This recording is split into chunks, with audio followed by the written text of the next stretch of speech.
قطر دے شہزادے رحیم یار خان شکار کھیلن آئے، ارباں روپے دے تھے، شکار کھیلن آئے، عیاش شہزادے آ رہے، اسلام کے اندر شہزادوں کا کوئی تصور ہی نہیں ہے، اسی واسطے تو اسلام وارث ہی نہیں کسی نے۔ تم نے ملک پاکستان کو کیا بنا دیا؟ وہ شہزادے کیا لینے آتے ہیں یہاں؟ اتنے تم کلاش ہو، اتنے بے ضمیر ہو، اپنی زمینیں بھی دیتے ہو، ان کی شکار بھی کرنے، کس عوض میں تم ان کو شکار کرنے دیتے ہو؟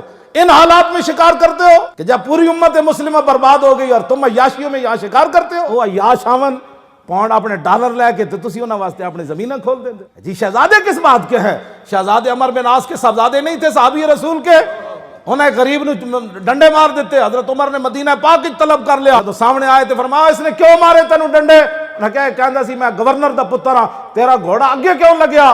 حضرت عمر ڈنڈا دے ہاتھ وچ نہ پایا، اس غریب دے ہاتھ وچ، فرمایا اے گورنر دے پتر نو میرے سامنے مار۔ اے کیڑے شہزادے جڑے امت مسلمہ تے قیامت گزری ہوئی اور پاکستان آ کے عیاشیاں کر رہے ہیں؟